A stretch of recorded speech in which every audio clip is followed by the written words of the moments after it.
তোর ওটা দে আমাকে, আমি তোর ওটা খাবো। না, আমি তোকে আমার ওটা দিব না। দিবি না? দাঁড়া, আমি নিজেই নিতেছি। আমি খুব ভালো করে জানি কার কাছ থেকে কিভাবে জিনিস আদায় করতে হয়। এ কথা বলে নেহা জেন আর রাজের প্যান্টের ভিতর হাত ঢোকাতে যাবে, তখনই রাজ চিৎকার দিয়ে ওঠে আর তার আম্মুকে ডাকতে থাকে। রাজের আম্মু রাজের চিৎকারের আওয়াজ শুনে ড্রয়িং রুমে ছুটে আসে আর বলতে থাকে, এই কি হয়েছে? তোরা এইভাবে চিৎকার চেঁচামেচি করছিস কেন? আমি না তোদেরকে চকলেট খেতে বললাম? খালামণি, তোমার ছেলে আমাকে দিচ্ছে না। আম্মু, আমি আমারটা ওকে কেন দেব? ও তো নিজেরটা খেয়ে নিয়েছে, এখন আবার আমারটাও জোর করে খেতে চাইছে। তাই আমি আমারটা আমার প্যান্টের ভিতর লুকিয়ে রেখেছি। এখন সে আবার ওটাও নিয়ে খেতে চাইছে। হায় আল্লাহ, তুমি এই বদমাইশগুলোর থেকে আমাকে রক্ষা করো। চকলেট কিনা আবার প্যান্টের ভিতর লুকিয়ে রাখতে হয়? তোরা ভালো হবি কবে? কিন্তু নেহা কারোর কোনো কথাই শোনে না।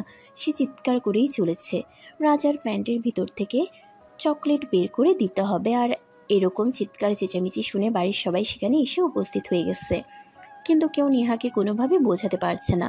আর এদিকে রাজও তার চকলেট দিবে না। এভাবে চিৎকার চেঁচামেচি করতে করতেই প্রায় ঘন্টাখানেক সময় কেটে গেল। সবাই নেহাকে অনেক করে বোঝানোর চেষ্টা করলো, দোকান থেকে অন্য চকলেট এনে দিতে বলল, কিন্তু সে কারোর কোনো কথাই শুনবে না, তার ওটাই চাই। তাই সবাই মিলে রাজকে অনেক বুঝিয়ে সুজিয়ে রাজের থেকে চকলেটটা নিয়ে নেহার হাতে তুলে দেয়। নেহাও তখন হাসতে হাসতে চকলেট নিয়ে সেখান থেকে চলে গেল। আর এদিকে রাজ নেহাকে মনে মনে হাজারটা গালি দিতে লাগলো। এই মেয়েটার জন্যই যত সমস্যা। এই মেয়েটার নিজেরটাও খাবে, আবার আমারটাও খেয়ে নিবে যাবে। আল্লাহ কেন যে এই মেয়েটাকে বারবার আমাদের বাড়িতে পাঠায় সেটাই বুঝতে পারছি না। যখনই আমাদের বাড়িতে আসবে তখনই কোনো না কোনো একটা সমস্যা ঘটাবেই। এটা যেন এই মেয়েটার নিত্যদিনের অভ্যাস হয়ে গেছে। অপরদিকে নেহা রাজের থেকে চকলেট ছিনিয়ে নিয়ে ড্রয়িং রুমে সবার সামনে বসে আরাম করে চকলেট খাচ্ছে। এগুলো রাজ দেখছে আর হিংসেতে জ্বলে পুড়ে মরছে। এগুলো আর নিতে পারে না, তাই সে তার আম্মুর কাছে গিয়ে কান্না করতে করতে বলে, নেহা কবে যাবে এই বাড়ি থেকে? তখনই তার আম্মা একটু বিরক্ত প্রকাশ করেন আর বলতে থাকেন, নেহা তো কিছুদিনের জন্যই এখানে বেড়াতে আসে, তাহলে এতে এত বিরক্ত হওয়ার কী আছে? তাছাড়া নেহা রাজের চাইতে বয়সে ছোট, তাই নেহা একটু দুষ্টুমি করতেই পারে। তাই বলি কি আজকে এই বিষয়টা নিয়েও মাথা ব্যথা দেখাতে হবে নাকি? এই বলে রাজের আম্মু রাজের কথাকে কোনো পাত্তা না দিয়ে সেখান থেকে চলে যান। আর এদিকে রাজ নিজের রুমে বসেই কান্না করতে থাকে। এটা আর রাজের এখন অভ্যাস হয়ে গেছে। নেহা যখনই এই বাড়িতে বেড়াতে আসবে তখনই রাজের সঙ্গে কোনো না কোনো একটা ঝামেলা বাঁধাবে, সেটা চকলেট চিপস কিংবা কোনো খেলনা নিয়ে হোক। মেয়েটা বড় হয়ে একটু ঝগড়াটে হবে, সেটা ছোটবেলা থেকেই বোঝা যাচ্ছে। তাই তো রাজ মাঝে মধ্যেই নেহাকে খোঁচা মেরে কথা বলে। নেহাও কম যায় না, রাজ তাকে কিছু একটা বললে সে আরও 3টা মিথ্যা কথা বলে, সবার কাছে বলে বেড়ায়। আর তারপর সবাই মিলে আবার রাজকে বকাবকি করে। নেহা রাজদের বাড়িতে বেশ কয়েকদিন থাকার পর শীতকালীন ছুটি শেষ হয়ে গেলে আসলে সে আবার ঢাকায় ফিরে আসে। নেহা তখন ক্লাস 3তে পড়াশোনা করত। আর এখন নেহা অনার্স কমপ্লিট করেছে আর রাজ একটা মাল্টি ন্যাশনাল কোম্পানিতে চাকরি নিয়েছে। রাজ এখন বর্তমানে তার ফ্যামিলি নিয়ে চট্টগ্রাম শহরে থাকছে। রাতে যেহেতু পড়াশোনা শেষ করে চাকরি বাকরি রাজ যেহেতু পড়াশোনা শেষ করে চাকরি বাকরি করছে, তাই ফ্যামিলি থেকে তার জন্য মেয়ে দেখা হচ্ছিল, কিন্তু কোনোভাবেই মেয়ে পছন্দ হচ্ছিল না। কারণ মেয়ের চাল চলন আচার ব্যবহার কোনো কিছুই রাজের পছন্দ মতো হচ্ছিল না। তার ফ্যামিলির মানুষগুলো ছেলের পছন্দ ছাড়া বিয়ে করাবে না, তাই ছেলের পছন্দ মতোই মেয়ে খুঁজতে থাকে। প্রায় বছর খানেক ধরে মেয়ে খোঁজার পর হঠাৎ একটা মেয়ের সন্ধান পাওয়া গেল। তাই রাজকে নিয়ে সেই মেয়ের সঙ্গে দেখা করতে যাওয়া হলো রাজশাহী। মেয়ের সঙ্গে দেখা করলো এবং সেই মেয়েকে রাজের পছন্দ হলো, তাই পারিবারিকভাবে কথা হলো। বিয়ের 3 তারিখও ঠিক করা হলো। 2 মাস পরেই বিয়ে। অপরদিকে নেহারও যেহেতু পড়াশোনা শেষ হয়ে গেছিল, তাই নেহার ফ্যামিলি থেকেও নেহার জন্য বিয়ের সম্বন্ধ দেখা শুরু করে। ইতিমধ্যে নেহার বিয়ের 3 তারিখও ঠিক হয়। নেহার বিয়ে ছিল রাজের বিয়ের 1.5 মাস আগে। সব কিছু পাকাপাকিভাবে কথাবার্তা হওয়ার পর বিয়ের প্রস্তুতি চলতে থাকে। তাই রাজের ফ্যামিলির সবাইকে নেহার বিয়েতে ইনভাইট করা হয়। তারা বিয়ের 3 দিন আগে ঢাকায় চলে আসে। ইতিমধ্যে বিয়ের আমেজ শুরু হয়ে গেছে। বাড়ির একমাত্র মেয়ের বিয়ে বলে কথা। রাজ নেহাদের বাড়িতে এসেই নেহার সঙ্গে দেখা করতে চলে গেল। নেহা তখন তার বন্ধুদের সঙ্গে নিজের রুমে বসে আড্ডা দিচ্ছিল। নেহাকে দেখে রাজ বলতে লাগে, কিরে শাকচুন্নি, কেমন আছিস? আর কার ঘাড় মটকাতে যাচ্ছিস? দেখ, একদম ভালো হবে না বলে দিচ্ছি। তুই আমাকে শাকচুন্নি বলছিস কেন? আমাকে দেখতে কি শাকচুন্নির মতো লাগে? হ্যাঁ, তো তোকে দেখতে তো একদম শাকচুন্নির মতোই লাগে। তাহলে তোকে আর কি বলবো, শাকচুন্নিকে তো শাকচুন্নি বলতে হবে। দেখ, একদম ভালো হবে না বলে দিচ্ছি। এসেছিস ভালো কথা, ভদ্রভাবে থাকতে পারলে এখানে থাক, তা না হলে তোর এখানে থাকার প্রয়োজন নেই। এখান থেকে চলে যা। ও মা, সেটা তুই বললেই হবে নাকি? তোর কথাতেই চলে যাব নাকি? তোর বিয়ে খেতে এসেছি, বিয়েতে খাবো দাবো আনন্দ করব, আর তারপর দেখব কোন ভদ্রলোক তোকে বিয়ে করতে আসে। তার জীবনটা তেনা তেনা করতে যাচ্ছিস। এই বলে রাজ একটা শয়তানি মার্কা হাসি দিয়ে নেহার বান্ধবীদের মাঝখানে এসে ধপাস করে বসে পড়ে। তখনই নেহার এক দুষ্টু বান্ধবী বলতে থাকে, নেহা, যাই বলিস না কেন, ছেলেটা কিন্তু হেভি হ্যান্ডসাম আছে। ও তাই নাকি? তাহলে এক কাজ কর, ওকে বিয়ে করে ফেল, তোর সঙ্গে মানাবে ভালো। আরে না ভাই, তোর বান্ধবীদের মতো মেয়েদেরকে আমার বিয়ে করার কোনো ইচ্ছে নেই। ফ্যামিলি থেকে অলরেডি আমার বিয়ের সম্বন্ধ দেখা হয়েছে, বিয়ের দিন তারিখও পাকা হয়ে গেছে। বিয়ের দিন তারিখ পাকা হয়েছে, কিন্তু বিয়ে তো আর হয়ে যায়নি। তুমি চাইলে আমি কিন্তু তোমাকে একটা চান্স দিতেই পারি। ও মা, তাই নাকি? তাহলে তো তোমাকে একবার টেস্ট করে দেখতে হয়। টেস্ট করে দেখবে মানে? তুই কি বলতে চাইছিস? আমি তো কিছুই বুঝতে পারলাম না, একটু খুলে বল তো শুনি। ওসব জানা বোঝা তোর কর্ম নয়, তুই যেটা করছিস সেটাই কর। আমার বিষয়ে তোকে এত জানতে হবে না। আমি তো শুধু তোর জামাইকে নিয়ে ভাবছি, বেচারা তোর সঙ্গে থাকবে কি করে। দেখ, এখন কিন্তু একদম বেশি হয়ে যাচ্ছে। রাজ তখন কোনো কথা না শুনে একটা শয়তানি মার্কা হাসি দিয়ে সেখান থেকে চলে গেল। আর এদিকে নেহার বান্ধবীরা রাজের ব্যাপারে অনেক অনেক প্রশংসা করতে লাগলো নেহার কাছে। এগুলো নেহার মোটেও ভালো লাগছিল না, কারণ সে তো ছোটবেলা থেকেই তার খালাতো ভাইকে চিনে, শয়তানের একটা হাড্ডি। তাই নেহা তার বান্ধবীদের কথায় কোনো পাত্তা না দিয়ে তার বান্ধবীদের কথাগুলো এড়িয়ে গেল। এদিকে দেখতে দেখতে একটা দিন কেটে গেল। আজ নেহার হলুদ সন্ধ্যা, তাই সকাল থেকে বাড়িতে মেহমানরা আসা শুরু করে দিয়েছে। অন্যদিকে হলুদ মেহেন্দি বাটার আয়োজন চলছে। এদিকে দেখতে দেখতে হলুদ দেওয়ার সময় হয়ে আসলো, তাই নেহার আম্মু রাজকে বলে, রাজলক্ষ্মী বাবা, আমার একটা কাজ করতো, ওইদিকে গিয়ে দেখ হলুদ মেহেন্দি বাটা হচ্ছে, ওখান থেকে হলুদের ডালাটা নিয়ে আয় তো, অনুষ্ঠানের সময় হয়ে গেছে, তা না হলে দেরি হয়ে যাবে। রাজ তখন আর কোনো কথা না বলেই হলুদ মেহেন্দির ডালা আনতে চলে যায়। সেখান থেকে যখনই নিয়ে আসতে যাবে তখনই কিছু একটার সঙ্গে হোঁচট খেয়ে রাজ পড়ে যেতে চায়, আর তখনই হলুদের ডালাটা উল্টে গিয়ে পুরো হলুদটা তার মুখে এসে লাগে। রাজ তখন কোনো রকমে তার মুখ থেকে হলুদটা সরিয়ে নিয়ে বাটিটা রাখে, আর তারপরে তাড়াতাড়ি করে মুখটা ধুতে চলে যায়। সে পানির কল ছেড়ে পানি দিয়ে মুখটা ধুয়ে তারপর আসে, কিন্তু হলুদের দাগ তখনও তার সারা মুখে লেগেছিল। হলুদের ডালাটা এনে গায়ে হলুদের আগে, আর তখন নেহা সেখানে উপস্থিত ছিল। নেহা তখন তাকে দেখে বলতে লাগে, কিরে, তোর মুখে হলুদের দাগ আসলো কোথা থেকে? আমি দিয়েছি, তাই এসেছে। মানে আজ বিয়ে আমার, আর তুই তোর গায়ে হলুদ দিয়েছিস মানে? দেখ, একদম মেজাজ খারাপ করিস না। হলে তোর ডালাটা নিয়ে আসতে গেছিলাম, তখনই হোঁচট খেয়ে পড়ে গিয়ে আমার মুখে হলুদ এসে পড়েছে, তো আমি কি করব। তুই কি কোনো কাজের মানুষ? তোকে দিয়ে কোনোদিনও কোনো একটা কাজ ভালোভাবে করানো গিয়েছে? তাহলে এখন কিভাবে করানো যাবে? যাই হোক, কোনো প্রয়োজন নেই, চুপচাপ এখান থেকে চলে যা। যাচ্ছি, তোর এখানে থাকতে আসিনি। এই বলেই রাজ মুখটাকে একটা ভিঞ্চি মেরে সেখান থেকে চলে গেল। এদিকে নেহার গায়ে হলুদের অনুষ্ঠান শুরু হয়ে গেল। একে একে সবাই আসতে লাগলো, নেহার গায়ে হলুদ ছোঁয়াতে লাগলো, আর তারপর নেহাকে কিছু গিফট দিয়ে চলে যেতে লাগলো। এভাবে দেখতে দেখতেই নেহার গায়ে হলুদের অনুষ্ঠান শেষ হয়ে গেল। পুরো গায়ে হলুদের অনুষ্ঠানের সময়টা জুড়ে রাজকে কোথাও দেখতে পাওয়া যায়নি। এতে বরঞ্চ নেহার ভালোই হয়েছে, সে চায় না রাজ এখানে থাকুক আর কোনো একটা ঝামেলা করুক। গায়ে হলুদের অনুষ্ঠান শেষে নেহা যখন রুমে গেল তখনই রাজ সেখানে আসা নেহাকে দেখেই বলতে লাগে, এই শোন না, তোর বান্ধবীটা কিন্তু সত্যি সুন্দরী। আমার যদি বিয়ে ঠিক না হতো তাহলে আমি তোর বান্ধবীটাকেই বিয়ে করতাম। তো এখন কর না, তোকে নিষেধ করেছে কে? দুটোকে একসঙ্গে মানাবে ভালো। সত্যি বলছিস? তাহলে তুই একটু আম্মুর সঙ্গে কথা বলে দে, তাহলে আমার সুবিধা হবে। কেন? আমি কেন তোর ব্যাপারে কথা বলতে যাব? আমি তোর ব্যাপারে কোনো কথা বলতে পারবো না। তোর যদি এতই বিয়ে করার ইচ্ছে থাকে তাহলে তুই নিজে গিয়ে বল। আমি এসব ঝামেলায় যেতে চাই না। তাছাড়া কাল আমার বিয়ে, তারপর তো এ বাড়ি থেকে চলেই যাব। হ্যাঁ, যেহেতু চলেই যাবি সেই জন্যই তো বলছি, যাওয়ার আগে অন্তত একটা ভালো কাজ করে যা। জন্মে তো কোনো ভালো কাজ করিসনি, আর কেউ না হোক আমি অন্তত তোর জন্য একটু মন খুলে দোয়া করব যেন তোর জামাইটা ভালো হয়। কথাটা শুনে অনেকটা খেপে গেল আর রাজকে উদ্দেশ্য করে বলতে লাগলো, দেখ, আমার যার সঙ্গে বিয়ে হতে চলেছে সে এমনিতেই ভালো। আমার ফ্যামিলির মানুষ অনেক খোঁজখবর নিয়ে তারপরে তার সঙ্গে আমার বিয়ের সিদ্ধান্ত নিয়েছে। তাই তোকে দোয়া করতে হবে না কষ্ট করে। আমি দোয়া করলে আর একটু বেশি ভালো পেতে যাই হোক, তুই যখন যাস না আমি দোয়া করি, তাহলে আর দোয়া করে কী লাভ? তোর কপালে যা আছে তাই হোক। এই বলে রাজ সেখান থেকে চলে গেল। আর নেহা মুখটাকে একটা ভিংচি মেরে বিছানার উপর বসে পড়ল। এদিকে দেখতে দেখতে রাত বাড়তে লাগলো। রাত তখন আনুমানিক 11টার কাছাকাছি বাজে। তখনই নেহা তার মোবাইলটা হাতে নিল। মোবাইলটা হাতে নিয়ে তার হবু বরকে সে ফোন করতে লাগলো, কিন্তু তার হবু বর ফোন তুলল না। বিষয়টা নিয়ে সে অনেকটাই চিন্তিত হয়ে পড়ল। তাই সে এ ব্যাপারে তার আম্মুর সাথে কথা বলতে গেল। নেহার কথা শুনে তার আম্মু বলল, হয়তো নেহার হবু বর কোনো কাজে ব্যস্ত আছে, তাই হয়তো ফোনটা তুলতে পারছে না, কিংবা বন্ধুদের সঙ্গে সময় কাটাচ্ছে। তিনি কথাটাকে সেরকমভাবে গুরুত্ব দিলেন না। নেহা মনে মনে ভাবলো হয়তো এটাই হয়েছে, তাই সে এই বিষয়টাকে আর চিন্তা না করে ফোনটা রেখে দিয়ে বান্ধবীদের সঙ্গে আনন্দ করতে লাগলো।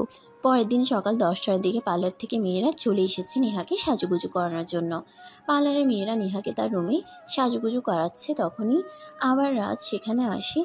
নেহাকে সাজুগুজু করানো হচ্ছে এটা দেখেই রাজ বলতে থাকে, কাককে যতই আলকাতরা মাখানো হোক না কেন, কাক কিন্তু কখনোই বক হয় না। কথাটা শুনে পিছন দিকে তাকায় নেহা, আর তখনই দেখতে পায় রাজ তাকে উদ্দেশ্য করে এই কথাটা বলেছে। তখনই নেহার আগে লোক নিয়ে রাজের দিকে তাকিয়ে বলতে থাকে, দেখ, আমাকে যেমনই লাগুক না কেন সে ব্যাপারে তোকে কোনো মাথা ঘামাতে হবে না। আমি আমার মতো ঠিক আছি, আমাকে নিয়ে তোর চিন্তা করার কোনো প্রয়োজন নেই। কিন্তু নিজের চরকায় তেল দে। তাছাড়া আমি তো এটাই ভেবে পাই না তোর মতো একটা বদমাশ মার্কা ছেলেকে কোনো মেয়ে পছন্দ করেছে। দেখ, একদম আমাকে বদমাইশ বলবি না বলে দিলাম। আমি কিন্তু যথেষ্ট ভদ্র, তোর মতো নই। তাছাড়া আমি তোর মতো বেকার নই।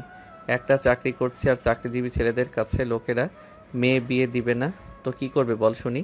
এরপর আরও বেশ কয়েকবার তেরা তেরা কথা শুনিয়ে রাজ সেখান থেকে চলে গেল।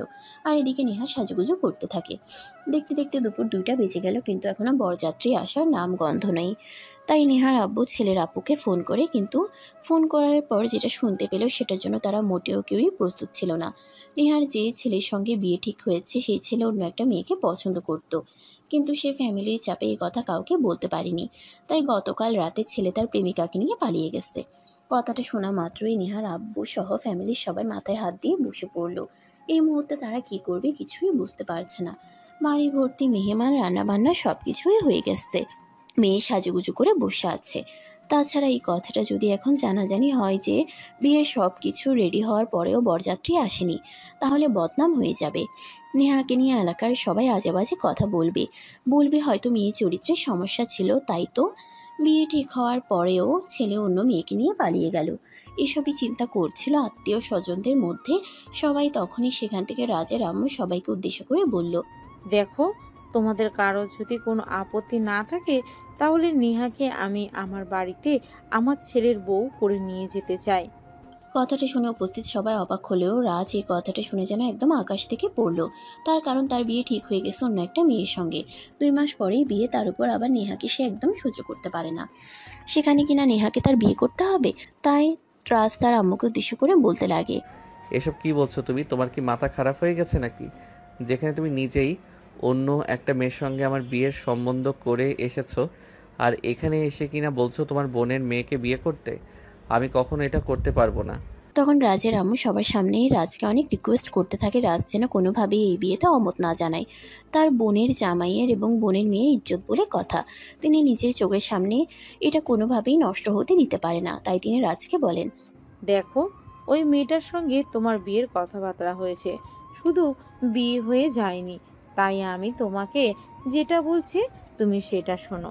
নেহা কিন্তু মেয়ে হিসেবে অতটাও খারাপ নয় যেটা তুমি চিন্তা করো। তাই আমি তোমাকে বলছি তুমি নেহাকে বিয়ে করবে আজ এবং এক্ষুনি। কিন্তু আম্মু, বললাম তো, আমি কোনো কিন্তু শুনতে চাই না। আমার কথাই শেষ কথা। তুমি আমার কথা শুনবে কি শুনবে না সেটা বলো। রাজ এমনিতে একটু দুষ্টুমি ফাজলামো করলেও সে তার আব্বু আম্মুর কথা কখনোই অমান্য করে না। আজকেও সেটা করতে পারবে না। বেশ কিছুক্ষণ চুপ করে থাকলেও প্রায় আধা ঘন্টা পর তার আম্মুকে বলে সে এই বিয়েতে রাজি, কিন্তু সে নেহাকে নিজের স্ত্রী হিসেবে মেনে নিতে পারবে না। সেটা সে বলতে পারছে না। তখন তার আম্মু বলে এগুলো কোনো বিষয় না, বিয়ের পর দেখবে সব ঠিক হয়ে যাবে। তাই ফ্যামিলির সবার উপস্থিতিতে এবং সবার সম্মতিতে রাজ আর নেহার বিয়েটা হয়ে গেল। যেহেতু একটু ঝামেলার কারণে বিয়েটা হতে হতে সন্ধ্যা হয়ে এসেছিল, আর রাত করে ঢাকা থেকে চট্টগ্রাম যাওয়াটা তারা মোটেও নিরাপদ মনে করেনি। তাই সেদিন রাতে তারা সবাই মিলে নেহার বাড়িতেই রয়ে গেল। পরের দিন সকাল হতে না হতেই নেহাকে নিয়ে রাজ এবং তার ফ্যামিলির মানুষ চট্টগ্রামের উদ্দেশ্যে রওনা দেয়। সেখানে এসে পৌঁছাতে পৌঁছাতে বিকেল হয়ে যায়। বাড়িতে আসা মাত্রই রাজের আম্মু নেহাকে নতুন বউ হিসেবে বরণ করে ঘরে তুলেন। এদিকে রাজের গতকাল থেকে মন খারাপ, কারণ বিয়েটা তার যেতে হয়নি। সে কখনোই চাইতো না নেহা তার বউ হয়ে আসুক। এটা সে কোনোদিন কল্পনাও করেনি। নেহার সঙ্গে তার একটুও বনিবনা হতো না। এদিকে দেখতে দেখতে সেদিনের দিনটা কেটে গেল। দুপুর গড়িয়ে বিকেল, আর বিকেল গড়িয়ে রাত হয়ে আসলো। রাজের আম্মু সবার জন্য খাবার তৈরি করেন, আর তারপর সবাই মিলে একসঙ্গে বসে এই খাবার খান। খাওয়া দাওয়া শেষ করে রাজের আম্মু নিজে দায়িত্ব নিয়ে নেহাকে সাজিয়ে গুছিয়ে রাজের রুমে দিয়ে আসেন। এদিকে রাজ ছাদে দাঁড়িয়ে দাঁড়িয়ে সিগারেট খাচ্ছে। তার এসব কিছুই ভালো লাগছে না। যদিও সে কোনোদিন সিগারেট খায়নি, কিন্তু আজ আর টেনশন মাথায় নিতে পারছে না। নেহাকে রুমে দিয়ে আসার পর রাজের আম্মু রাজকে খুঁজতে থাকে, কিন্তু কোথাও খুঁজে পায় না। অবশেষে তিনি খুঁজতে খুঁজতে ছাদে আসেন, আর ছাদে এসে এই অবস্থা দেখতে পান। তখন তিনি রাজের কাঁধে হাত রেখে বলতে থাকেন, দেখ বাবা, যেটা পরিচিত ভালোর জন্যই করেছি। তুই আমাকে বা আমাদেরকে ভুল বুঝিস না। এখন তুই রুমে যা, মেয়েটা তোর জন্য অপেক্ষা করছে। এই বলে তিনি এখান থেকে চলে যান। আর এদিকে রাজ তখন বেশ কিছুক্ষণ সেখানে দাঁড়িয়ে থাকার পর রুমে চলে আসে। রুমে এসে এই দরজাটা লাগিয়ে দেয়।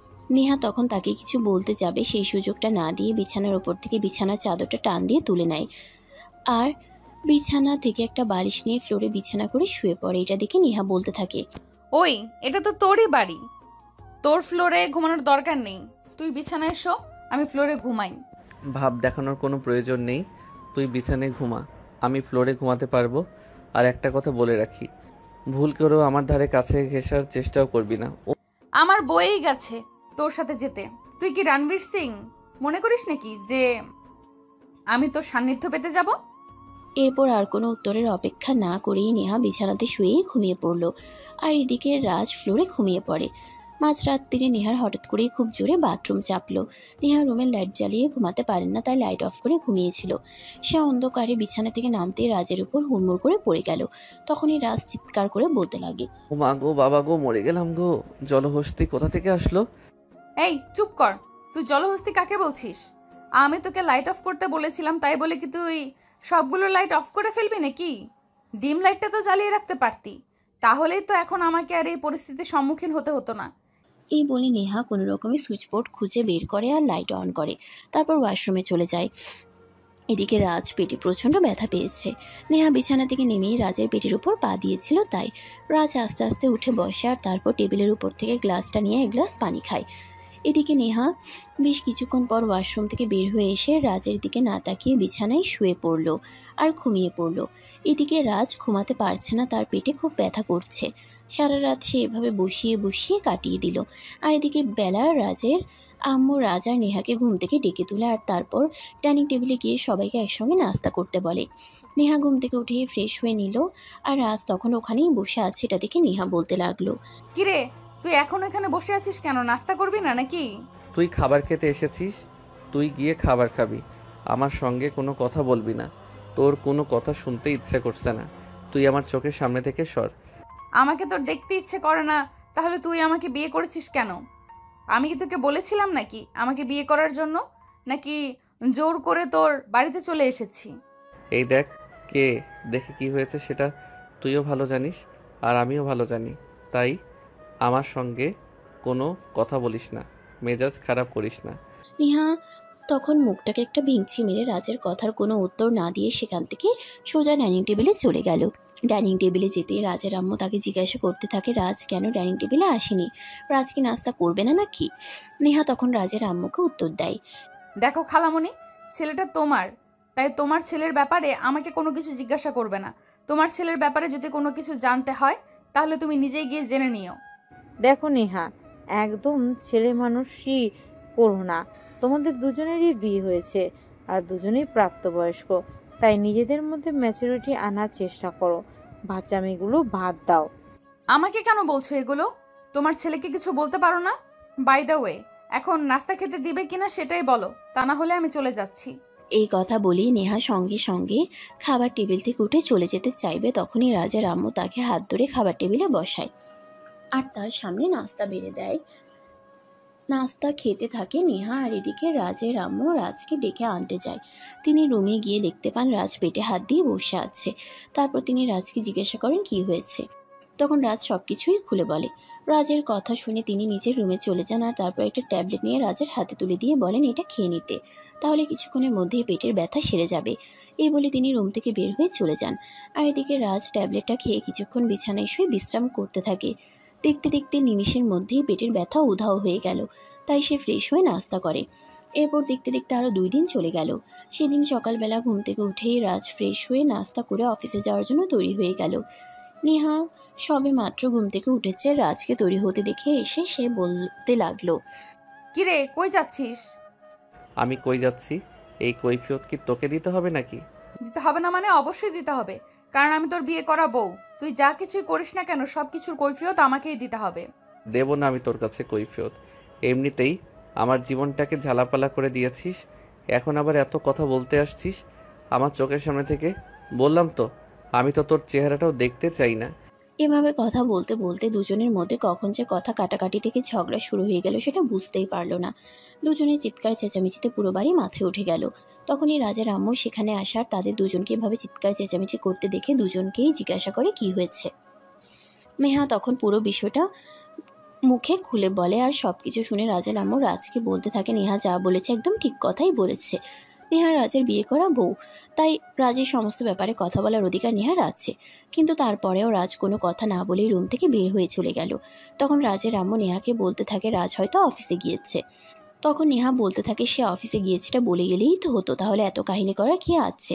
রাজের আম্মু তখন নেহাকে নাস্তা করার কথা বলে নিজের রুমে চলে আসেন। এদিকে রাজ অফিসে এসে তার ডেস্কে বসে কাজ করছে। তখনই তার অফিসের সহকর্মী দিয়া তার কাছে আসার বলতে থাকে, কি ব্যাপার সাহেব, এই কদিন ধরে আপনি অফিসে আসেননি কেন? আমি তো ভেবেছিলাম আপনি হয়তো অসুস্থ, তাই আজ আপনাকে দেখতে আপনার বাসায় যাব। এমনিতেই কয়দিনের জন্য অফিস ছুটি নিয়ে একটু বেড়াতে গিয়েছিলাম। এই বলে আর রাজ কত টাকা দিয়ে নিজের ডেস্কে বসে কাজ করতে থাকে। আর এদিকে দিয়া রাজের কাছে কোনো পাত্তা না পেয়ে সেখান থেকে চলে গেল। দিয়া বুঝতে পারল না রাজ কেন এরকম করছে, অন্যদিন তো এমন করে না। কেউ তার সঙ্গে কথা বলতে চাইলে সে আরও 5 মিনিট বাড়িয়ে কথা বলে, কিন্তু আজকে রাজ জিজ্ঞেস করা প্রশ্নটার উত্তরই দিল না। হয়তো তার কিছু হয়েছে, এই চিন্তা করতে করতে দিয়া সেখান থেকে চলে গেল। এভাবে দেখতে দেখতে 2 দিন সময় কেটে গেল। ইতিমধ্যে অফিসে কারোর কাছে না বলা সত্ত্বেও এই কথাটা প্রচার হয়ে গিয়েছে যে রাজ বিয়ে করেছে। তাই অফিসের সবাই মিলে রাজকে ধরে বসলো, তারা রাজের বাড়িতে যাবে এবং রাজের বউয়ের সঙ্গে দেখা করবে। রাজ প্রথমে কোনোভাবেই রাজি হচ্ছিল না নেহার সঙ্গে সবাইকে পরিচয় করিয়ে দিতে, কিন্তু অবশেষে কলিগদের চাপে পড়ে থাকে সবাইকে নিয়ে বাসায় যেতে বাধ্য হতে হলো। অফিস থেকে প্রায় 5-6 জন কলিগ রাজের বাসায় এসেছে। কলিং বেল চাপ দিতেই রাজের আম্মু এসে দরজা খুলে দেয়। সবাই রাজের আম্মুকে সালাম দিয়ে কুশলাদি বিনিময় করে আর ড্রয়িং রুমে এসে বসে। রাজ সবাইকে ড্রয়িং রুমে বসতে দিয়ে নিজের রুমে চলে গেল। রুমে গিয়ে দেখতে পেল নেহা বিছানায় শুয়ে শুয়ে মোবাইল টিপাটিপি করছে। তখনই রাজ নেহাকে উদ্দেশ্য করে বলতে থাকে, ওই শোন, অফিস থেকে আমার কিছু কলিগ তোর সঙ্গে দেখা করতে এসেছে। এসব ফালতু জামা কাপড় ছেড়ে শাড়ি পরে আয় আর তাদের জন্য কিছু নাস্তা নিয়ে আয়। দেখছিস না আমি মোবাইল টিপাটিপি করছি, তাহলে এখন আমাকে অর্ডার দিচ্ছিস কেন? আমি পারবো না কোনো কাজ করতে। তোর যদি কাজ করার এতই শখ থাকে তাহলে নিজে গিয়ে কর। দেখ নেহা, একদম ভালো হবে না বলে দিচ্ছি। আমার অফিস থেকে লোকজন এসেছে আর অফিস আমার সম্মানের জায়গা, আর যদি এখানে আমাকে অসম্মানিত হতে হয় তাহলে এর পরিণাম কিন্তু খুব ভয়াবহ হবে, আমি এটা তোকে বলে দিলাম। এরপর নেহাকে আর কোনো কথা বলার সুযোগ না দিয়ে রাজ সেখান থেকে বের হয়ে চলে গেল। আর তখনই রাজের আম্মু নেহার রুমে আসে। তারপর তিনিও আবার নেহাকে একই কথা বলতে থাকেন। রেহা নাজের কথা না শুনলেও তার শাশুড়ি আম্মুর কথা শুনতেই হবে, তাই সে বিছানা থেকে নেমে টি শার্ট আর প্যান্ট চেঞ্জ করে শাড়ি পরে নিল আর তারপর চলে গেল কিচেনে। এমনিতেই নেহা রান্না বান্না তেমন একটা পারে না, তার উপর আবার যা গরম পড়েছে, এই গরমের মধ্যে তাকে শাড়ি পরতে হয়েছে। তাই নেহা অনেকটাই বিরক্ত আর ক্লান্তি অনুভব করছিল, কিন্তু তারপরও কিছু করার নেই, এটা করতেই হবে। তাই সে অনেকটা ক্লান্ত আর বিরক্ত হয়েই রাজের বন্ধুদের জন্য নাস্তা বানালো। নাস্তা বানানো শেষ হলে নাস্তা প্লেটে গুছিয়ে নিল আর তারপর সেটা নিয়ে ড্রয়িং রুমে চলে আসলো। ড্রয়িং রুমে এসেই দেখতে পারলো 4টা ছেলে আর একটা মেয়ে ড্রয়িং রুমে বসে আছে। নেহা তখন সেখানে এসে ভদ্রতার খাতিরে তাদেরকে সালাম দিল। আসসালামু আলাইকুম, কেমন আছেন সবাই? ওয়ালাইকুম আসসালাম। এই তো আল্লাহর রহমতে ভালোই আছি ভাবি। আপনার কি অবস্থা? আপনি কেমন আছেন? এতক্ষণ তো সবাই ভালোই ছিলাম, আর আপনারা তো আমাকে ভালো থাকতেই দিলেন না। মানে আপনি কি বলছেন ভাবি? বুঝতে পারলাম না। তোদের এত কিছু বুঝে কাজ নেই নেহা, তুই প্লিজ এখান থেকে চলে যা। এখানে আর উল্টাপাল্টা কিছু করিস না। যাচ্ছি তো, আমি কি এখানে আসতে চেয়েছিলাম নাকি? তুই তো আমাকে এখানে আসতে বলেছিস, তা না হলে আমি এখানে কখনোই আসতাম না। এসেছিস তুই, আমাকে উদ্ধার করেছিস, এখন প্লিজ তুই এখান থেকে যা। আমি এখানে আর তোকে দেখতে চাইছি না। এই বলে অফিসের কলিগদের সামনে তাদের দুজনের আবারও কথা কাটাকাটি শুরু হয়ে গেল। কলিগরা সবাই তো হা করে তাকিয়ে আছে। তারা কেউ বুঝতে পারছে না এখানে কি হচ্ছে। হাজব্যান্ড ওয়াইফ একে অপরকে তুইতোকারি করছে। তারা দুজন একদম হা করে এই বিষয়টা দেখছে, কোনো কিছুই বুঝতে পারছে না। বেশ কিছুক্ষণ ধরে চলে তাদের এই খুনছুটি ঝগড়া। তখনই হঠাৎ করে রাজের বন্ধু সাগর বলতে থাকে, কিরে ভাই, তুই না বিয়ে করে বাড়িতে বউ নিয়ে এসেছিস, তাহলে বউকে তুই তুকারি করছিস কেন? আর তোর বই বা তোকে তুই তুকারি করছে কেন? ভাই, তোরা বউ দেখতে এসেছিস, বউ দেখে চলে যা। এত কথা তোদের শোনার কোনো প্রয়োজন নেই। তাছাড়া আমি তো আর নিজের থেকে তাদেরকে আসতে বলিনি। তোরা নিজে নিজেই যখন এখানে এসেছিস তখন এইসব বিষয়ে আমি কোনো কথা বলতে চাই না। আচ্ছা ভাই, ঠিক আছে, তোকে কিছুই বলতে হবে না। আমরা না হয় ভাবির কাছ থেকে জেনে নিব বিষয়টা কি। ভাবি, আপনি বলুন তো বিষয়টা কি? বিষয় কিছুই না, আমি আপনার বন্ধুর খালাতো বোন। এই কথা শুনে উপস্থিত সবার মুখে যেন খাবার আটকে গেল। কেউ যেন আর কোনো কথাও বলতে পারছে না, খাবারও গিলতে পারছে না, একদম হয়ে গেছে। এই পরিস্থিতি থেকে রাজ বলতে লাগলো, আরে ভাই, তোদেরকে বলেছিলাম না এত কিছু তোদের জানার কোনো প্রয়োজন নেই। তোরা বউ দেখতে এসেছিস, বউ দেখতে চলে যা। এর বাইরে কোনো কিছু তোদের জানার প্রয়োজন নেই। কিন্তু তোরা তো দেখছি একদম বেশি আগ্রহ দেখাচ্ছিস। আচ্ছা ভাই, ঠিক আছে, আমরা আর এ ব্যাপারে কিছুই বলছি না। বউ দেখার স্বাদ মিটে গেছে, তুই যা দেখালি আমাদের। এরপর তারা আর কোনো কথা না বলে কোনো রকমে নাস্তাটা শেষ করে সেখান থেকে উঠে চলে আইলো। পরের দিন রাজ অফিসে আসতেই অফিসের সমস্ত কলিগরা তাকে চেপে ধরলো। তখন রাজ সমস্ত ঘটনা সবাইকে খুলে বলল।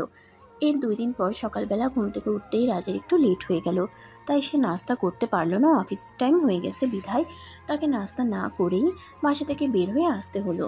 অপরদিকে নেহা ঘুম থেকে উঠে সকাল 10টার দিকে ঘুম থেকে উঠে ফ্রেশ হয়ে নাস্তা করতে যায়। নাস্তা শেষ হলে তার শাশুড়ি আম্মু তাকে বলতে থাকে রাজের ব্যাপারে। রাজ নাস্তা না করেই অফিসে চলে গেছে। তখন নেহা বলতে লাগে, তো আমি কি করব? আমি কি তোমার ছেলেকে বলেছিলাম নাকি নাস্তা না করে অফিসে চলে যেতে? আরে বাবা, তোরা বড় হয়েছিস, নিজেদের মধ্যে একটু তো ম্যাচুরিটি আনার চেষ্টা করো। রাজ তোর হাজবেন্ড, সে নাস্তা না করে চলে গেছে, আর এখন তুই কি না বলছিস তুই কি করবি? হ্যাঁ, আমি ভুল কিছু বলেছি নাকি? রাজের আম্মু তখন বলতে থাকে রাজ কখনোই বাইরের খাবার খেতে পারে না। বাইরের খাবার খেলে তার পেটে সমস্যা করে। তাই নেহা যেন বাসা থেকে কিছু খাবার রাজকে দিয়ে আসে। এই কথা শুনে নেহা বলতে থাকে, আমার তো খেয়ে দিয়ে কোনো কাজ নেই। আমি তোমার ছেলেকে খাবার দেওয়ার জন্য অফিসে যাব, আর তখন সে সেখানেই তার বন্ধুদের সামনে আবার আমাকে 4টা কথা শোনাবে। আমি সেখানে কেন গিয়েছি, কি করতে গিয়েছি, আমি সব কথার সম্মুখীন হতে পারবো না। তোকে কোনো কথা সম্মুখীন হতে হবে না, তুই শুধু খাবারটা দিবি আর চলে আসবি। ওখানে তোকে 1 মিনিটও লেট করতে হবে না, আমি ড্রাইভারকে বলে দিচ্ছি। এই বলে রাজের আম্মু রাজের জন্য খাবার প্যাকেটে ভরে সেটা নেহার হাতে তুলে দিল এবং ড্রাইভারকে বলে দিল নেহাকে নিয়ে রাজের অফিসে চলে যেতে। অতঃপর আর কোনো উপায় না পেয়ে নেহাকে বাধ্য হতে হলো রাজের জন্য খাবার নিয়ে যেতে।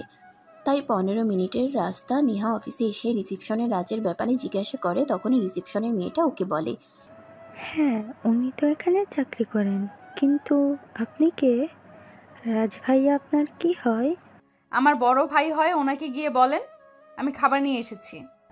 ঠিক আছে আপু, কোনো সমস্যা নেই, আপনি এখানে ওয়েট করুন, আমি এক্ষুনি ওনার সঙ্গে কথা বলে তারপর আসছি।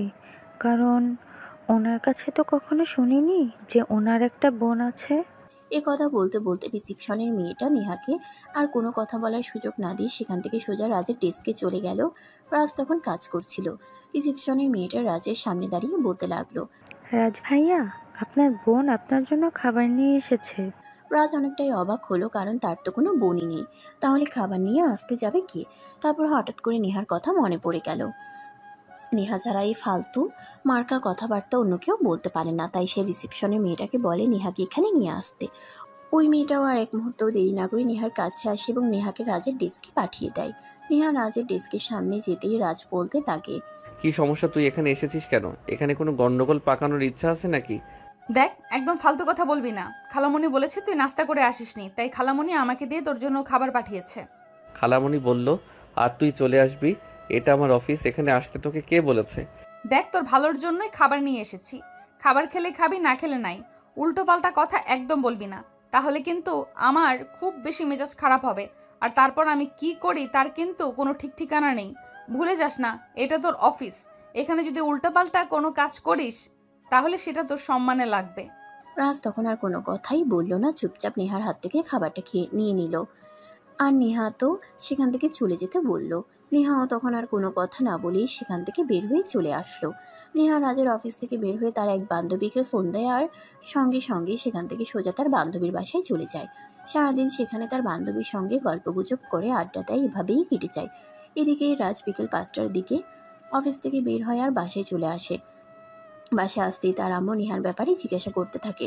তখন সে বলতে থাকে নেহা তো অফিসে খাবার দিয়ে সঙ্গে সঙ্গেই চলে এসেছে, তারপর কোথায় গেছে সে ব্যাপারে কিছুই জানে না।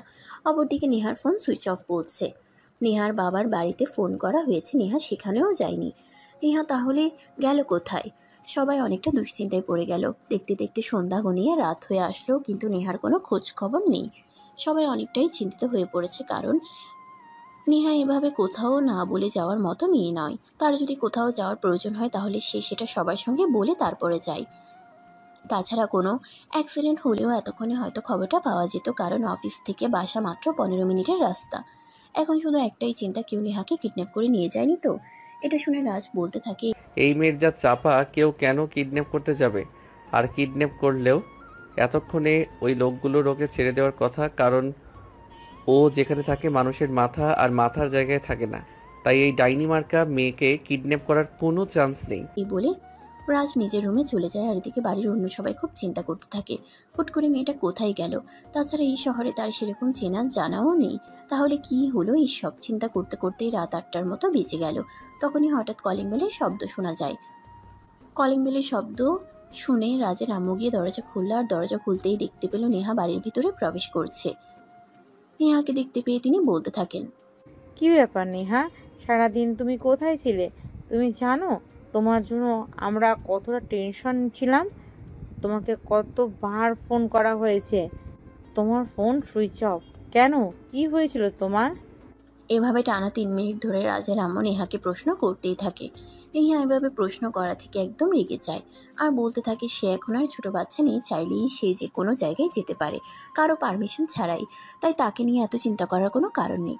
তাছাড়া যেখানে রাজ নেহাকে পছন্দই করতে পারে না, সহ্যই করতে পারে না, সেখানে তো আরও প্রয়োজন নেই।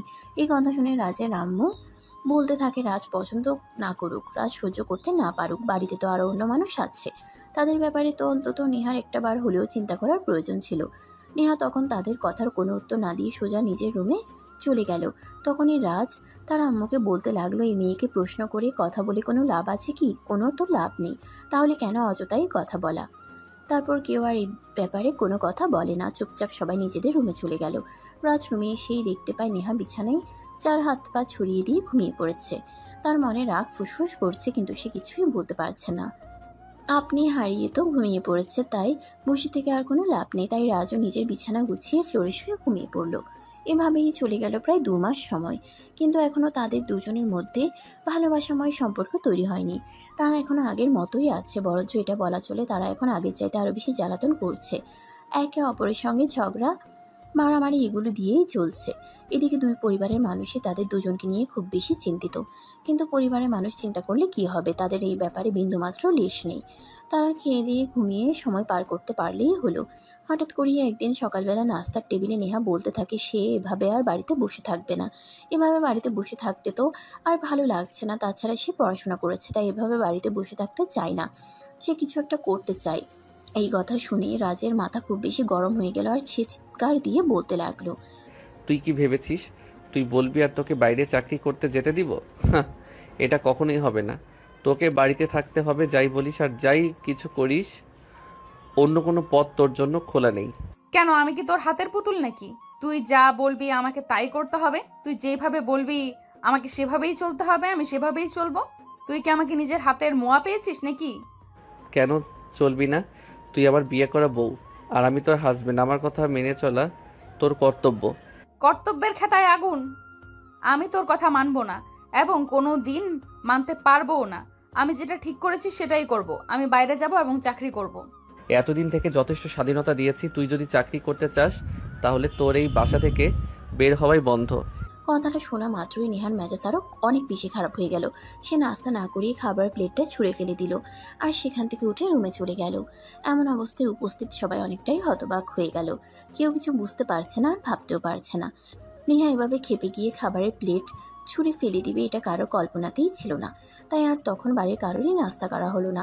সবাই যার যার মতো হাত দিয়ে টেবিল থেকে উঠে নিজেদের রুমে চলে গেল। এদিকে রাজ রুমে এসে দেখে নেহা বিছানায় বসে বসে কান্না করছে।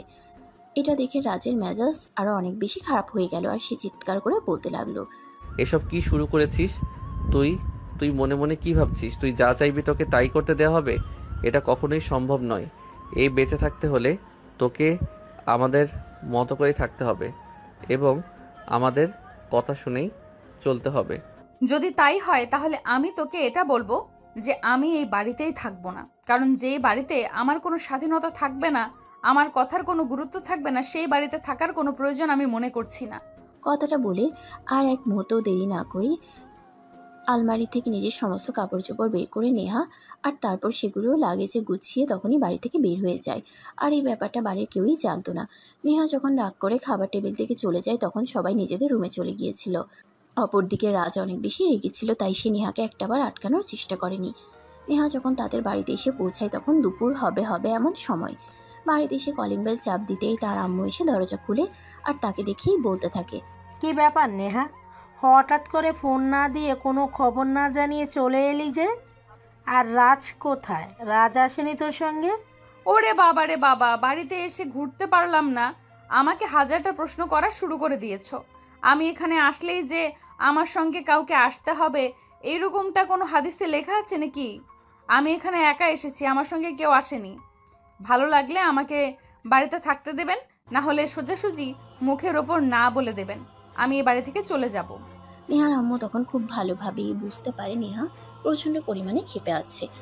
এই মুহূর্তে তাকে কোনো কিছু বলা ঠিক হবে না, আর কোনো কিছু বললেও এতে হিতে বিপরীত হতে পারে, তাই তার সঙ্গে কথা না বলে থাকাই বলো। নেহা লাগেজটা ড্রয়িং রুমে রেখে সোজা নিজের রুমে চলে গেল আর দরজা বন্ধ করে দিল। নেহা বাড়িতে আসার পরপরই নেহার আম্মু রাজের আম্মুকে ফোন দেয় আর কি হয়েছে সেটা জানতে চায়। রাজের আম্মু তখন সব কিছুই নেহার আম্মুকে খুলে বলে। নেহার আম্মু তখন বোনের সঙ্গে আরও বেশ কিছুক্ষণ কথা বলে ফোনটা কেটে দেয় আর মনে মনে ভাবতে থাকে এখন এই মুহূর্তে নেহাকে কোনো কিছুই বলা যাবে না, কারণ তার মাথা গরম আছে। এই মুহূর্তে তাকে কোনো কিছু বললে সে কারোর কোনো কথাই শুনবে না। তার চাইতে বরং এটাই ভালো হয় যে সে একটু একা একা থাকুক, নিজেকে শান্ত করুক, তারপর না হয় কথা বলা যাবে। এদিকে দেখতে দেখতে সন্ধ্যা হয়ে আসলো কিন্তু নেহা রুম থেকে বের হচ্ছে না, তাই তার আম্মু তাকে ডাকতে আসে। প্রায় বেশ কিছুক্ষণ পর নেহা রুম থেকে বের হয়, তারপর নিচে যায়। তখন তার আম্মু ঠান্ডা মাথায় তাকে জিজ্ঞাসা করে কি হয়েছে। তখন সে কোনো কথাই বলে না। বেশ কিছুক্ষণ সময় ধরে জিজ্ঞাসা করতে করতে সে বলে, আমি আর ওই বাড়িতে যাচ্ছি না। আমাকে ওই বাড়িতে যাওয়ার কথা বলে কোনো লাভ হবে না। আমি এখানেই থাকবো আর আমার মতো করে কিছু একটা করব। নেহার কথা শুনে তার আম্মু তাকে আর কিছুই বলল না। তিনি মনে মনে ভাবলেন এখন হয়তো রাগ কমেনি, তাই আগে রাগ কমুক, তারপর না হয় বুঝিয়ে বলা যাবে। এর 2 দিন পর সকালবেলা নেহা রেডি হয়ে বাসা থেকে বের হচ্ছে। তার আম্মু তখন কিচেনে ছিল। নেহাকে দেখতে পেয়ে তিনি বলতে লাগেন, কি ব্যাপার নেহা, কোথাও যাচ্ছ নাকি? হ্যাঁ, তোমাকে তো বলেছিলাম আমি চাকরি করব, তাই চাকরির ইন্টারভিউ দিতে যাচ্ছি। নেহা, এরকমটা না করলেও পারতে, কারণ তোমার শ্বশুরবাড়ির আর্থিক অবস্থা এতটাও অবনীত হয়নি যে তোমাকে চাকরি করে খেতে হবে। তারা তোমাকে ভরণ পোশাক দেওয়ার মতো যথেষ্ট ক্ষমতা রাখে। কিন্তু নেহা তখন তার আম্মুর কোনো কথা না শুনিয়ে বাসা থেকে বের হয়ে চলে গেল ইন্টারভিউ দেওয়ার জন্য। ওয়েটিং রুমে বসে আছে প্রায় 2 ঘন্টা যাবৎ। বসে থাকতে থাকতে নেহা একদম বিরক্ত হয়ে গেছে। আর ভালো লাগছে না, মন চাইছে এখনই উঠে গিয়ে 2-1টার মাথা ফাটিয়ে ফেলতে। ঠিক তখনই ইন্টারভিউ রুম থেকে নেহাকে ডাক দেওয়া হলো। নেহা রুমের ভিতরে গেল। তখনই ইন্টারভিউ নিতে থাকা অফিসার নেহাকে বলে, মিস নেহা, আপনি জানেন ইতিমধ্যে আমরা আরও বেশ কয়েকজনের সঙ্গে কথা বলেছি, কিন্তু কাউকে আমাদের সেভাবে পছন্দ হয়নি, তাই আমরা কাউকে সিলেক্ট করতে পারিনি। এখন আপনি আমাদের একটা কথা বলুন, আপনি আমাদের এখানে চাকরি করবেন কি না? চাকরি করার জন্যই তো এখানে এসেছি, তাই নয় কি? হ্যাঁ, সেটা তো জানি, কিন্তু তারপরও আপনাকে যেটা বলার সেটা হলো আমাদের এখানে চাকরি করতে হলে মূল কথা হলো ডিসিপ্লিন মেনটেন করতে হবে। আপনি কি সব কিছু মেনটেন করে চলতে পারবেন? হ্যাঁ অবশ্যই, কেন পারবো না। ঠিক আছে, তবে আর একটা কথা, আমাদের ডিপার্টমেন্টে আমরা যেই লোকটাকে নিয়েছি তাকে কিন্তু আমাদের এমডি স্যারের সঙ্গে মাঝে মধ্যে অফিসের বাইরে আউটিংয়ে যেতে হবে। কেননা স্যার যখন কোনো মিটিংয়ে যান তখন তিনি মিটিং শেষ করে সেখানকার কাজকর্ম শেষ না করেই চলে আসেন, তাই ওই কাজগুলো আপনাকেই করতে হবে। ঠিক আছে, তাতে আমার কোনো সমস্যা নেই, আমি করতে পারবো। অতঃপর অফিসারের সঙ্গে কথা বলা শেষ করে নেহার চাকরি কনফার্ম হয়। 30,000 টাকা স্যালারি ধরা হয়। আর তারপরে নেহা বাসায় চলে আসে। তখন আনুমানিক দুপুর 12টার কাছাকাছি বাজে। নেহা বাসায় আসতেই তার আম্মু তাকে বলতে থাকে, এগুলো করা কি খুব বেশি দরকার? তোমার দরকার না থাকলেও আমার দরকার আছে, তো আমার ব্যাপারে কথা না বললেই খুশি হব।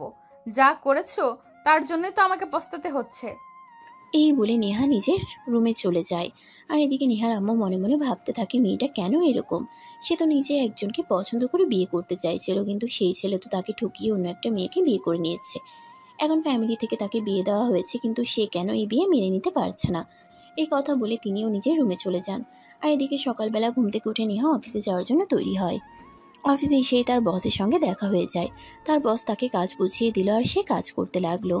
দেখতে দেখতে 1 সপ্তাহের মতো সময় চলে গেল। ইতিমধ্যে রাজের আম্মু অনেকবার নেহাকে ফোন করেছে ঢাকায় ফিরে যাওয়ার জন্য, কিন্তু সে পরিষ্কার জানিয়ে দিয়েছে সে আর কোনোভাবেই ঢাকায় ফিরে যাবে না। ইনফ্যাক্ট আর রাজের সঙ্গে কোনো সম্পর্ক রাখবে না। এতে যা হবার হোক, সে কোনো কিছুরই তোয়াক্কা করে না। এই বলে সে ফোন কেটে দেয়। প্রায় 10 দিন পরেই হঠাৎই নেহার অফিসের বস নেহাকে নিজের কেবিনে ডেকে নেয় আর বলে পরের দিনই নেহাকে বসের সঙ্গে একটা জরুরি কাজে ঢাকায় যেতে হবে। নেহাও যেতে রাজি হয়, কারণ চাকরি নেওয়ার আগে সে এরকম কথা শুনেছে, তাই এখন আর রাজি না হয়ে উপায় নেই। নেহাকে সেদিন অফিস থেকে একটু তাড়াতাড়ি ছুটি দিয়ে দেওয়া হলো। নেহা অফিস থেকে বাসে এসে নিজের প্রয়োজনীয় কিছু জিনিসপত্র গুছিয়ে নিল। আর পরের দিন সকালবেলা নাস্তা করে লাগেজ নিয়ে যেই না রুম থেকে বের হতে যাবে, তখনই তার আম্মু তাকে জিজ্ঞাসা করে সে কোথায় যাচ্ছে। তখন সে তার আম্মুকে জবাব দেয়, অফিসের একটা কাজে অফিসের বসের সঙ্গে ঢাকায় যাচ্ছি। কতজন যাচ্ছ? কতজন যাচ্ছি মানে? আমি বসের পার্সোনাল অ্যাসিস্ট্যান্ট, তাই আমাকে একাই যেতে হবে বসের সঙ্গে। আর চাকরি নেওয়ার আগে এমনটাই কথা হয়েছে।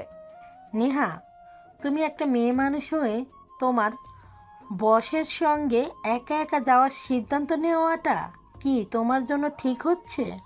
নেহা তখন তার আম্মুর কথাকে কোনো পাত্তা না দিয়ে বাসা থেকে বের হয়ে গেল। এদিকে পিছন পিছন তার আম্মু বাড়ির গেট পর্যন্ত আসে, কিন্তু সে বাসা থেকে বের হয়ে গাড়ি নিয়ে বেরিয়ে পড়ে। তাই তার আম্মু আর তার কাছে থেকে কোনো উত্তর পেল না। নেহা তার বসের সঙ্গে ঢাকায় এসে পৌঁছায়। তখন দুপুর হয়ে এসেছে। যেহেতু দুপুর হয়ে এসেছে, তাই তাদের পেটে প্রচণ্ড ক্ষুধাও লেগেছিল। তাই নেহা আর তার বস একটা রেস্টুরেন্টে যায় দুপুরের খাবার খাওয়ার জন্য। যে রেস্টুরেন্ট রাজের অফিস থেকে খুব কাছাকাছি ছিল। নেহা আর তার বস রেস্টুরেন্টে বসে খাবার খাচ্ছে। এই ব্যাপারটা দেখে ফেলে রাজের একজন অফিস কলিগ। সঙ্গে সঙ্গে সেটা রাজকে ভিডিও কলে দেখায়। এটা দেখে তো রাজের মাথায় আগুন ধরে যায়। সে কোনো কিছু চিন্তা না করেই সোজা অফিস থেকে বের হয়ে ওই রেস্টুরেন্টে চলে আসে। সেখানে এসে সে সত্যি সত্যি দেখতে পায় নেহা আর তার অফিসের বস কথা বলছে আর হাসাহাসি করে খাবার খাচ্ছে। এটা দেখে রাজা নিজেকে কোনোভাবেই কন্ট্রোলে রাখতে পারে না। তখনই সেখানে যায় আর গালে ঠাস ঠাস 2টা করে চর বসিয়ে দিয়ে বলতে থাকে, এই নির্লজ্জ বেহায়া, আমি হাজবেন্ড রেখে পরপুরুষের সঙ্গে ঘুরে বেড়াচ্ছিস, তোর লজ্জা করে না? রাজের এমন কর্মকাণ্ডে রেস্টুরেন্টের সবাই হতবাক হয়ে রাজা নেহার দিকে তাকিয়ে আছে, কেউ কোনো কথাই বলতে পারছে না। এদিকে নেহা তো রাগে ফুসফুস করছে। রাজার এমন কর্মকাণ্ডে তখনই চিৎকার করে চিৎচিয়ে বলতে থাকে, তোর এত বড় দুঃসাহস, তুই আমার গায়ে হাত তুলিস? আর তুই এখানে এসেছিস কি করতে? তোকে না আমি বলেছি আমি তোর সঙ্গে থাকবো না, ডিভোর্স লেটার পাঠিয়ে দেব। তুই বললেই যে আমি তোকে ডিভোর্স দিয়ে দেবো, এটা কোন হাদিসে লেখা আছে নাকি? তুই এখনই চল, আমার সঙ্গে বাসায় যাবি। যাবো না আমি তোর সঙ্গে, তুই কি করবি? সোজা আঙ্গুলে যদি ঘি না ওঠে তাহলে ঘি কিভাবে ওঠাতে হয় এটা আমার খুব ভালো করে জানা আছে, তাই চিন্তার কোনো কারণ নেই। তোকে যেভাবে সোজা করতে হবে আমি সেই পথে ধরে এগোবো। কথাটা বলে আর এক মুহূর্ত দেরি না করে রাজ নেহাকে পাজা করে তুলে নেয় আর গাড়িতে নিয়ে বসায়। নেহা তখন চিৎকার চেঁচামেচি করছে, সে কোনোভাবেই গাড়িতে বসে থাকবে না। কিন্তু কে শুনে কার কথা? রাজ সঙ্গে সঙ্গে গাড়ি স্টার্ট করে আর 10 মিনিটের মধ্যে বাসে চলে আসে। পাশে এসে কলিং বেল চাপ দিতে রাজের আম্মু এসে দরজা খুলে দেয়। রাজের সঙ্গে এই অসময়ে নেহাকে দেখতে পেয়ে তিনি অনেকটা অবাক হয়ে রাজকে তিনি এই ব্যাপারে কিছু জিজ্ঞাসা করেন, কিন্তু রাজ তখন তার আম্মুর কথায় কোনো উত্তর না দিয়ে চুপচাপ নেহাকে ওভাবেই নিয়ে রুমে চলে আসে। রুমে প্রবেশ করা মাত্রই রাজ নেহাকে বিছানার উপর ছুঁড়ে ফেলে দেয় আর সঙ্গে সঙ্গে দরজাটা বন্ধ করে দেয়। তখনই নেহা চিৎকার করে বলতে থাকে, তুই এগুলো আমার সঙ্গে কি শুরু করেছিস? কেন করছিস এগুলো? রাজ তখন কোনো কথা না বলেই প্যান্টের বেল্ট খুলে নেহাকে ইচ্ছা মতো পেটাতে থাকে। বেল্টের আঘাতে নেহা প্রচণ্ড ব্যথা পাচ্ছিল আর খুব জোরে জোরে চিৎকার করছিল, কিন্তু সেই চিৎকার রাজের কান অব্দি পৌঁছায়নি।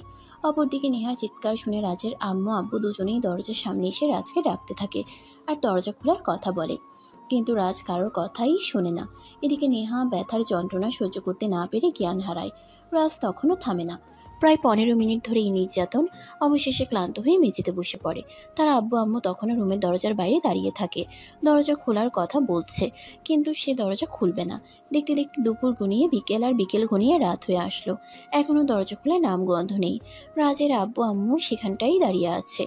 রাজের আম্মু রাজকে বারবার রিকোয়েস্ট করছে দরজা খোলার জন্য, কিন্তু কোনো লাভ হয়নি তাতে। রাত 11টা বাজে, নেহার জ্ঞান ফিরে এসেছে। সারা শরীরে ব্যথা করছে, সে কোনোভাবে নিজেকে নড়াতেও পারছে না। তখনই আস্তে আস্তে বলতে থাকে, পানি পানি পানি খাবো, পানি দাও। 2-3 বার বলার পরে রাজ বসা থেকে উঠে দাঁড়িয়ে নেহার কাছে যায় আর নেহার মুখের কাছে মুখ নিয়ে রাগান্বিত স্বরে বলতে থাকে, এখন বিড়ালের বাচ্চার মতো মিউ মিউ করছিস কেন? এখন তোর এই নাগরকে বল পানি দিয়ে যেতে। নেহার গলা দিয়েও তখন কোনো কথা বের হচ্ছে না। কথা বলতেও তার খুব কষ্ট হচ্ছে, তারপরেও তার খুব পানি পিপাসা পাচ্ছিল। তাই সে আবারও আস্তে আস্তে বলতে থাকে, খুব পানি পিপাসা পেয়েছে, পানি দাও। কিন্তু রাজ তাকে কোনোভাবেই পানি দেবে না। যতক্ষণ পর্যন্ত তার রাগ না মিটবে ততক্ষণ পর্যন্ত সে নেহাকে কোনো কিছুই দেবে না। এভাবেই শাস্তি দেবে, এটাই ঠিক করেছে। কিন্তু তখনই হঠাৎ তার মনে পড়ল শত্রুকে পিছন থেকে আঘাত করতে নেই, মানে না খাইয়ে মারতে নেই। তাই সে 1 গ্লাস পানি এনে নেহার মুখের উপরে ঢেলে দেয়। কিছুটা পানি নেহার মুখের ভিতরে যায় আর নেহার গলাটা একটু ভিজে। তারপর চলে যায় প্রায় ঘন্টা খানেক সময়। ইতিমধ্যে নেহার শরীরে মোটামুটি একটু শক্তি ফিরে এসেছে, তাই নেহা বলতে থাকে, আমাকে আমার আম্মুর বাড়িতে দিয়ে আসো, আমি এখানে আর এক মুহূর্তও থাকবো না। তুই থাকবি, তোর ঘাড়েও থাকবে। তুই এখানে যেভাবে থাকতে পারিস ওই ব্যবস্থাটাই আমি আজ থেকে করব। তোকে একটু বেশি স্বাধীনতা দিয়ে ফেলেছিলাম, তাই তুই আমাকে রেখে অন্য নাগরের সঙ্গে এভাবে খোলামেলা ঘোরার সাহস পেয়েছিস, তা না হলে পেতি না। এরপর নেহাকে আর কোনো কথা বলার সুযোগ না দিয়ে ড্রেসিং টেবিলের ড্রয়ার থেকে সিগারেটের প্যাকেটটা বের করে সঙ্গে লাইটারটা নিয়ে সোজা ব্যালকনিতে চলে যায়।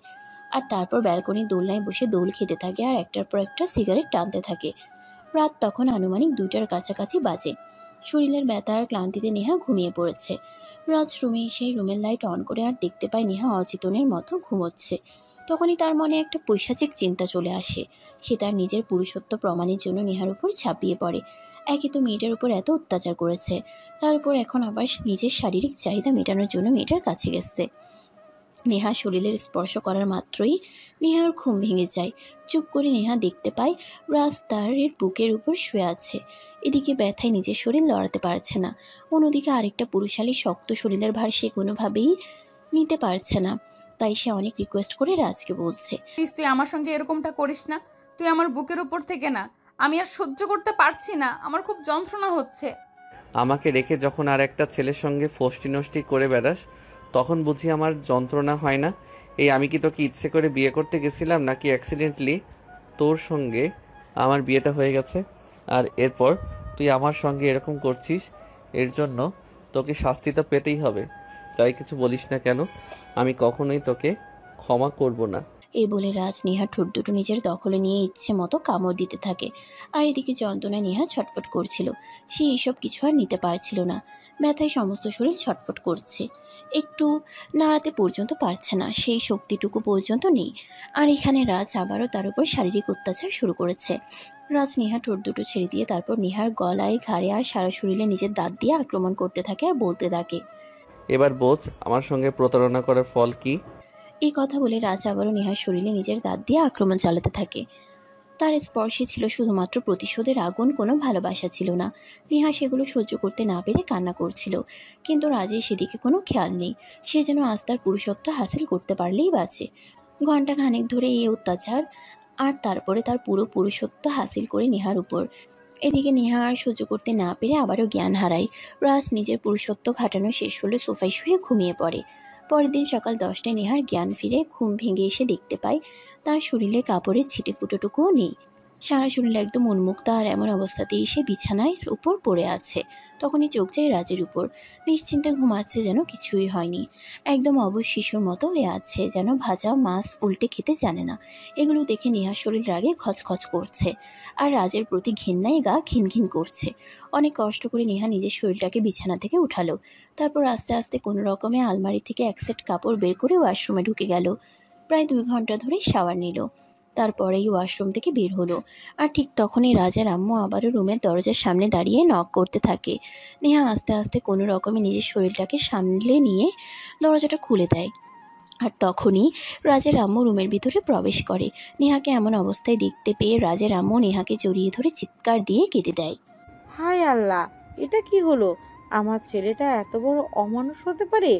এটা তো আমি কোনো দিনই কল্পনা করতে পারিনি। এখন আমি আমার বোনের কাছে কি জবাব দিব? এই বলে চিৎকার করে কান্না করতে থাকে। আর এদিকে মায়ের চিৎকারের শব্দ শুনে রাজের ঘুম ভেঙে যায়। ঘুম ঘুম চোখে উঠে দাঁড়িয়ে বলতে থাকে, আম্মু, তুমি এখানে কিভাবে এসেছো? কথাটা শোনা মাত্রই রাজের আম্মু পিছনে ফিরে তাকিয়ে দেখতে পায় রাজ ঘুম থেকে উঠেছে।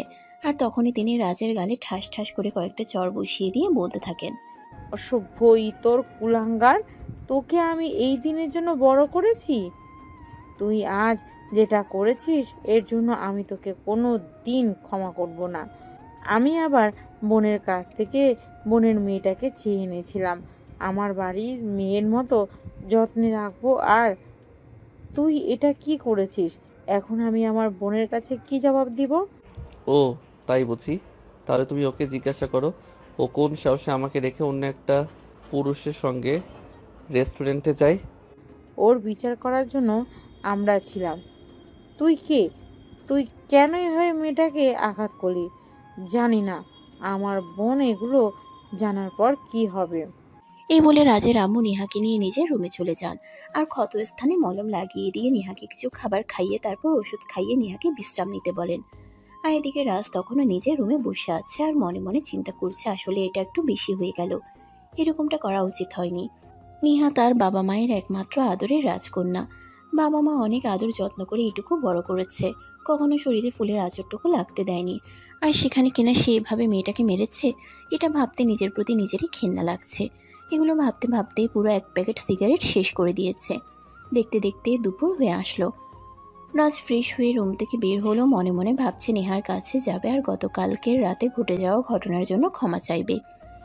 কিন্তু তার আম্মু নেহাকে যেই রুমে রেখেছে সেই রুমের দরজা বাইরে থেকে তালা দিয়ে রেখেছে, যাতে নেহার আম্মু ছাড়া ওই রুমে কেউ প্রবেশ করতে না পারে।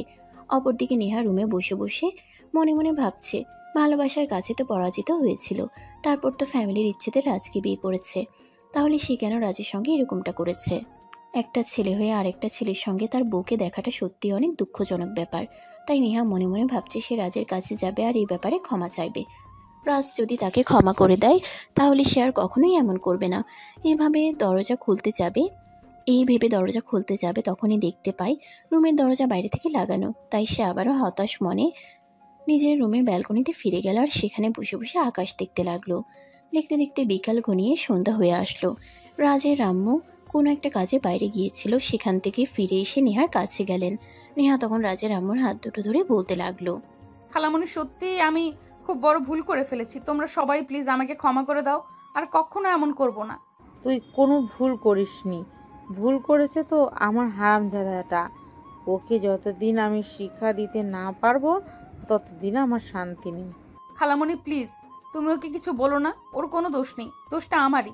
আসলে একটা মেয়ে হয়ে অফিসের বসের সঙ্গে চট্টগ্রাম থেকে ঢাকা আসাটা আমার জন্য একদমই উচিত হয়নি। তাছাড়া সে তো আমাকে চাকরি করার কথা বলেনি, আমি নিজেই চাকরি করতে গিয়েছিলাম।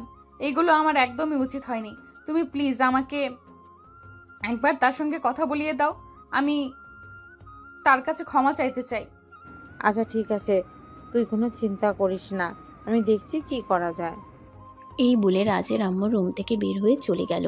রাজের রুমে গিয়ে দেখতে পেল রাজ ব্যালকনিতে বসে আছে একা একা, মনে মনে কিছু একটা চিন্তা করছে। তখন এই রাজের আম্মু তার পাশে গিয়ে দাঁড়ায় আর বলতে থাকে, নেহার ব্যাপারে সব কিছু বলতে থাকে। রাজ মনে মনে এটা কল্পনাও করে নিয়ে নেহা তার কাছে ক্ষমা চাইবে। তার আম্মুর এই কথা শুনে রাজ তার আম্মুকে বলে, ভুল তো সেও করেছে, নেহার গায়ে এভাবেই হাত তোলাটা উচিত হয়নি, তাই সে নেহার কাছে ক্ষমা চাইবে। নেহার আম্মু তখন রাজকে নিয়ে নেহার কাছে চলে আসে আর তারপর সামনাসামনি বসিয়ে দুজনকে কথা বলার, দুজনেই দুজনের কাছে ক্ষমা চায় আর কখনো এরকম করবে না এই প্রতিশ্রুতি নাই। রাজার আম্মু তখন তাদের দুজনকে রুমে রেখে রুম থেকে বের হয়ে চলে আসে। আর তখনই রাজ নেহার পাশে গিয়ে বসে আলতো করে তার দুই গালে হাত রেখে বলে, প্লিজ আমাকে তুমি ক্ষমা করে দাও। যা করেছি রাগের মাথায় করে ফেলেছি। আসলে তোমাকে ওইভাবে ওই লোকটার সঙ্গে দেখে আমি সহ্য করতে পারছিলাম না। তুমি কেন ক্ষমা চাইছো বলো তো? শুধু তোমার একার নয়, ভুল তো আমারও ছিল। আমি কেনই বা তোমার ইচ্ছের বিরুদ্ধে গিয়ে এটা করতে গেলাম? তাই তো আমার সঙ্গে এরকমটা হয়েছে। যাই হোক, যা হয়েছে সব বাদ দাও। হ্যাঁ সেটাই, অতীত নিয়ে পড়ে থাকলে তো চলবে না। অতীতকে আমাদের ভুলে যেতেই হবে। অতীত মনে রেখে কোনো লাভ নেই। এই বলে রাজ নেহাকে আলতো হাতে টান দিয়ে নিজের বুকের সঙ্গে মিশিয়ে নেয় আর নেহার কপালে ছোট্ট করে একটা ভালোবাসার পরশিকে দেয়। তারপর নেহাকে পাজা কোলে তুলে নিয়ে নিজের রুমে চলে যায়। এরপর এক সপ্তাহ সময় রাজ নিজের দায়িত্ব নিয়ে নেহার সেবা করে। অফিস থেকে ছুটি নেয় বউ অসুস্থ এই কথা বলে। নেহাকে নিজের হাতে গোসল করানো, নিজের হাতে খাবার খাইয়ে দেওয়া থেকে শুরু করে সবকিছু রাজ নিজের হাতেই করে। নেহা এখন মোটামুটি সুস্থ। রাজ ঠিক করেছে আজ বিকেলে নেহাকে নিয়ে একটু ঘুরতে বের হবে। তাই সে দুপুরের দিকে একবার বাসা থেকে বের হলো। তার বাসার পাশেই ছোট্ট একটা শপিং মল ছিল। সেখানে গিয়ে তার পছন্দের পিঙ্ক কালারের একটা শাড়ি কিনে নেয় নেহার জন্য। সেই সঙ্গে ম্যাচিং করা কিছু কাচের চুড়ি, একটা ফুলের গাছরা আর এক সেট ঝুমকোও কিনে নেয় নেহার জন্য। দুপুর 2টার মধ্যে এসে বাসায় ফিরে আসে। বাসায় এসে দেখে নেহা ফ্রেশ হয়ে বসে আছে। রুমে এসেছে, নেহার হাতে প্যাকেটটা ধরিয়ে দেয় আর বলে, বিকেলে তোমাকে নিয়ে একটু ঘুরতে বের হব। এটা আমি তোমার জন্য কিনে এনেছি। এটা পরেই কিন্তু বের হবে, তা না হলে কিন্তু খবর আছে বলে দিলাম। আমি এত শাড়ি পরতে পারি না।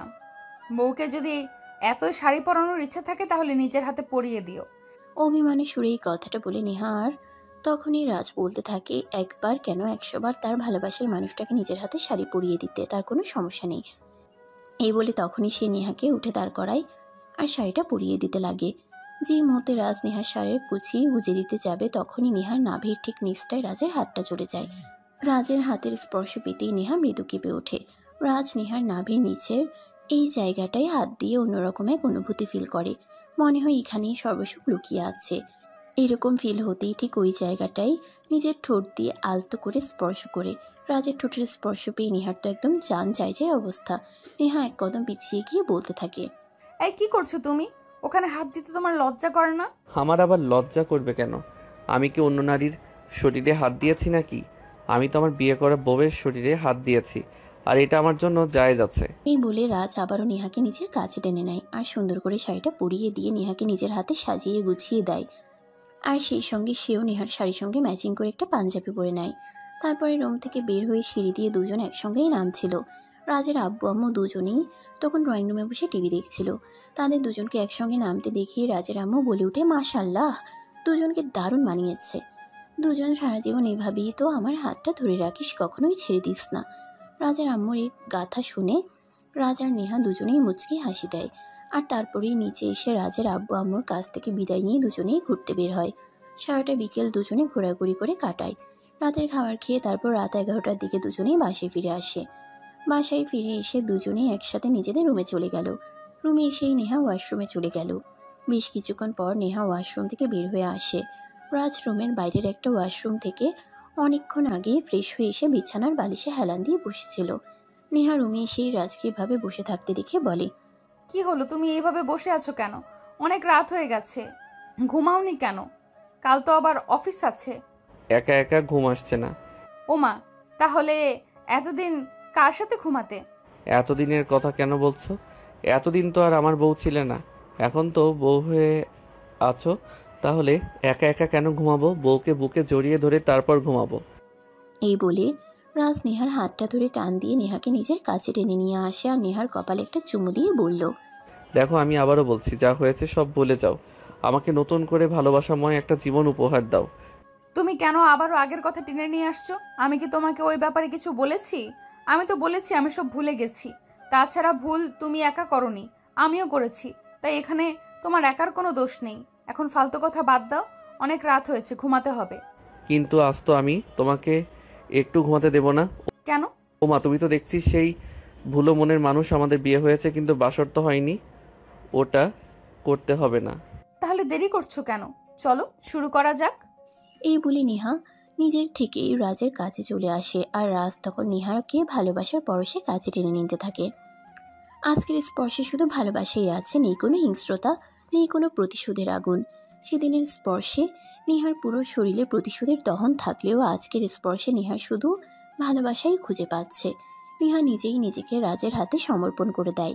রাজও নিজের সমস্ত ভালোবাসা নেহাকে উজাড় করে দিতে থাকে আর দুজনেই দুজনার ভালোবাসায় স্বর্গসুখ খুঁজে নেয়।